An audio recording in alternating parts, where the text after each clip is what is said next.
thing that Jacob does know now is that Kangaskhan might not have Fake Out. And we've seen Protect. Yep. You know, if Jacob can piece it together, you know, he might be able to figure out that he does not have enough room on that Kangaskhan to run both Protect and Fake Out. We do see Landers come in, Intimidate, Aegislash, and that Hydreigon. Not going to be a big deal. But of course, we saw the superpower from the Landers last game not be able to pick up the knockout on Hydreigon. So it looks like Hydreigon right here is going to be able to go for a very powerful attack if it really wants to. You know, Dragon Meteor on that Landers should be able to pick up the knockout. Dragon Meteor on that Kangaskhan should be able to pick up the knockout too. And Aegislash right now is sitting pretty. You know, it might take an Earthquake, but that leaves Hydreigon open, right? Definitely. It could possibly, you know, Aegislash is really free to attack. Kangaskhan does not have anything that can really hit that Aegislash at all.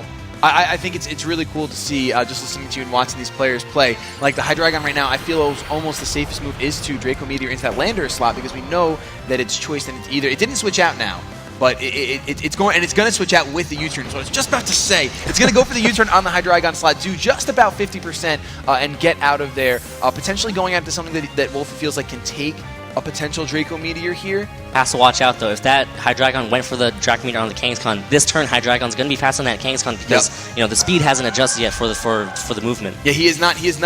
Wolfie did not go for the Protect because we did see that return first. Kangaskhan outspeeds. He doubles up into the Hydreigon and he's going to be able to pick up the knockout there. No Draco Meteors today. Oh my goodness, that was absolutely huge. That U-turn return combination. All these turns, you got a return and a U-turn.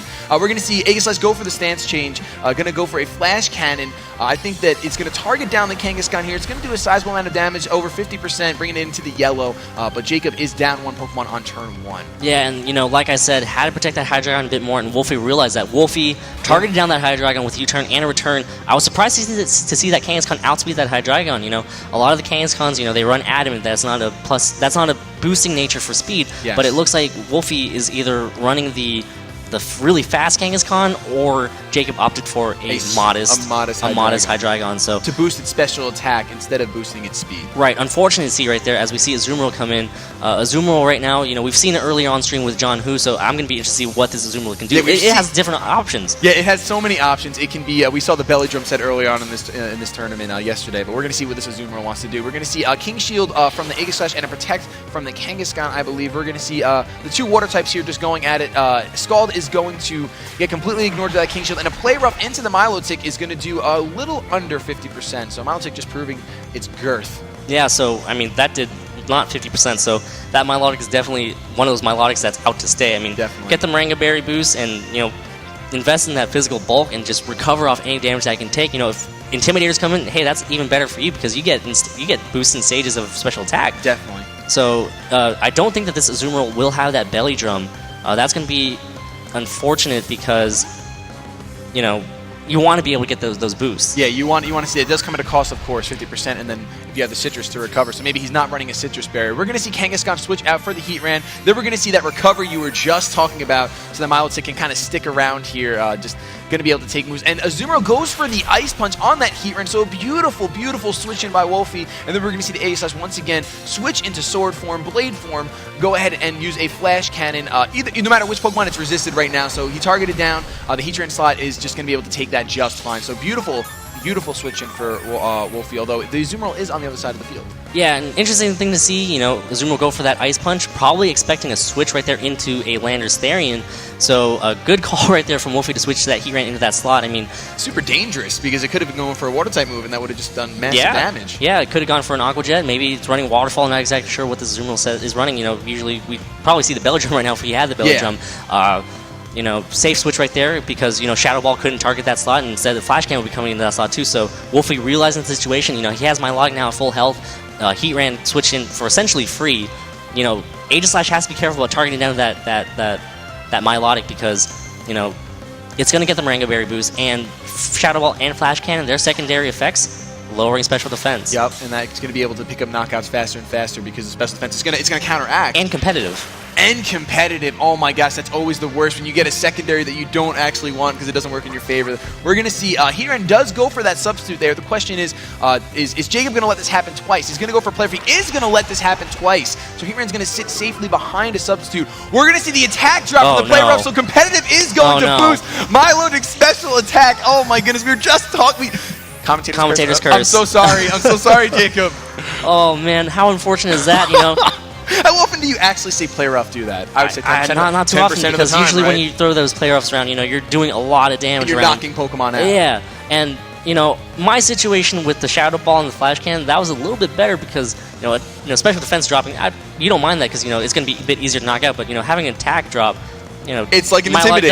Milotic doesn't even care about those attack drops, so that's so unfortunate, and that's going to put Wolfie in such a good position. Milotic at +2 stages of increased special attack, and Heat Ran behind a substitute. Oh man, this is going to be rough. Not for too much longer. I think the Aqua Jet is going to go ahead and target down that Heat Ran, taking away the substitute, but Heat Ran's going to be able to go for an Earth Power, targeting down the Azumarill. Wolfie just realizes how much power that Bunny can have, so he wants to get rid of it as soon as possible. We're going to see Aegislash go ahead and switch into Blade form, most likely wanting to get rid of that Milotic, and that's exactly why Wolfie protected it. Yeah, has to be careful. Well, like I said, be careful about those Shadow Balls into that Milotic slot. We do see Heat Ran leave its substitute, so Azumarill right now can start doing some work on that Heat Ran, but Wolfie's been playing so well with those switches.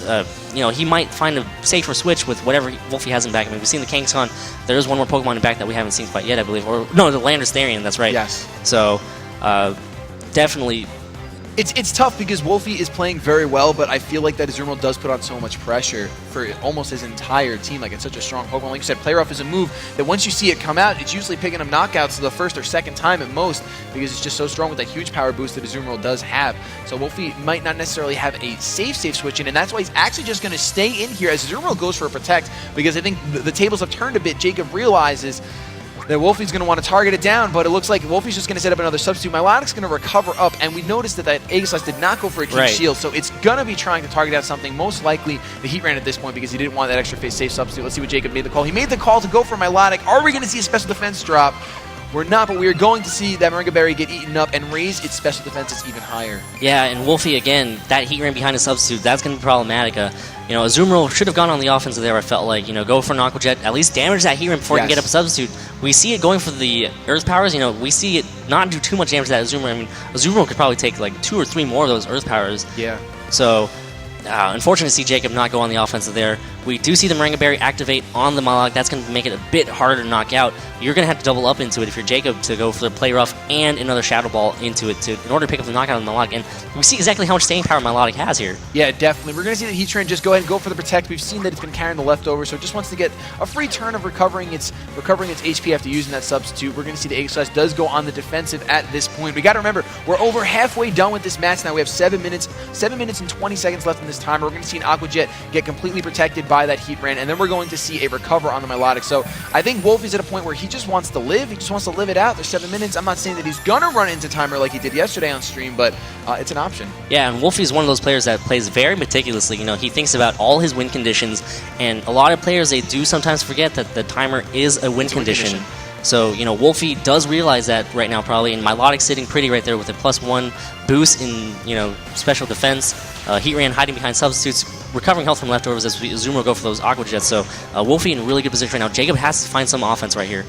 And we're going to see Aegislash dodge that Heat Wave. That would have been really nice. Now, we did see a burn in the last game on a Heat Wave. Are we going to see that again? Because that would completely cripple. No, we do not. Instead, we're going to see a Scald come through and connect on the Aegislash. That's a +2 Scald right there. That's a +2 special attack thanks to that competitive boost. We're going to see Aegislash does opt to go for a Shadow Ball. Who is he going to target down? Is he still just trying to get rid of this Milotic? No, he decides to go into the Heat Ran.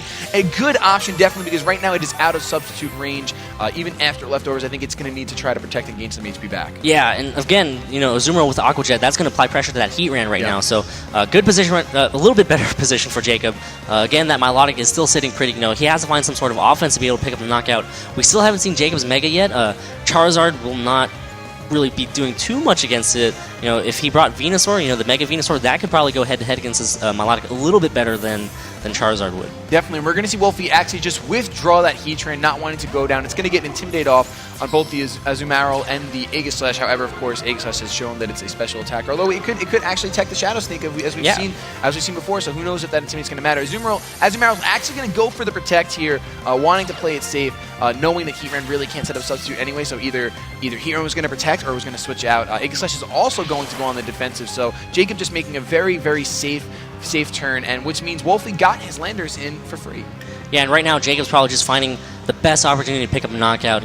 Seeing an Ice Punch right there would have been great. That would have been a great switch. Ball's like really, really tough call right there. That would definitely put the ball a little bit better in Jacob's court. To be able to pick up the knockout on that Landers there and switch in. Yeah. But you know, Jacob's also trying to play it safe too. Yeah, he doesn't want to. I mean, after seeing how long that Heat Ran, like ice punching a Heat Ran is as gutsy as it gets. Right. Like that's a straight up can kill their guts right there. Ice punch. You don't. It's a tough call to make. So I don't blame Jacob for not going for that. Although it looks like he is gonna have to start making some moves to get back in this.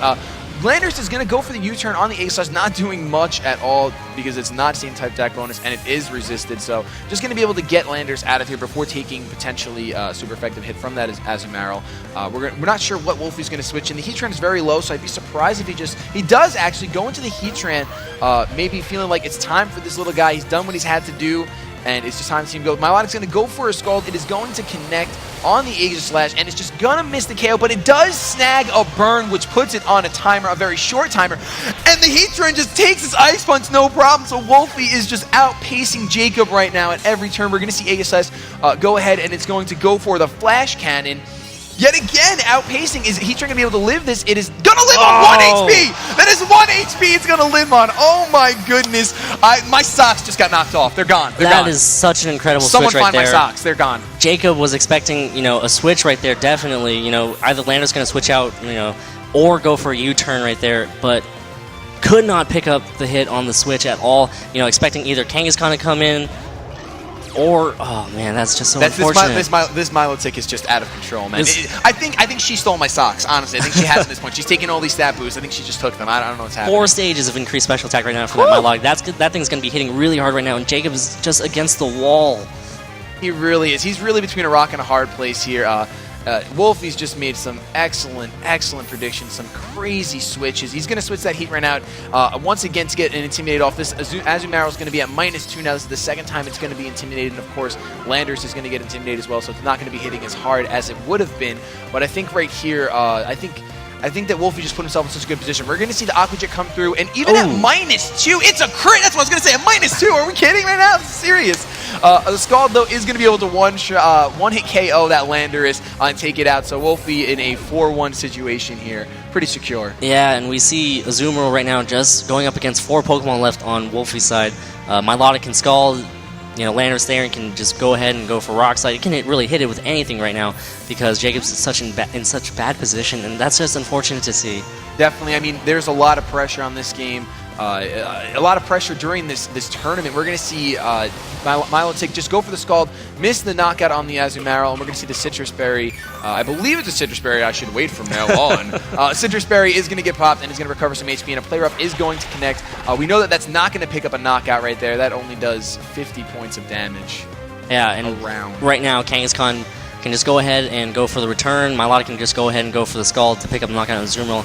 We do see Azumarill go for the last hit, go for a critical hit on that Aqua Jet, but Kangaskhan right here is going to be able to seal the deal, and that should do it. That's going to be the game. That's going to be 2-0 in Wolfie's favor. Now, this is still, both these trainers have proven themselves to be amazing by being here day 2 of U.S. Nationals. The competition is stiff, and Wolfie just came through with some incredible predictions. I still don't know where my socks are. They're gone. It's crazy. Those were a lot of really good switches right there from Wolf. Alternating between Heatran, alternating between Landers Therian. Keep your opponent on the edge. You don't want to know exactly where those attacks are going to go. Ice punches into Heatrans, Aqua Jets into Landers Therian. Really safe moves right there from Wolfie. And he is a 2-time national champion, and there's a reason why he's showing why.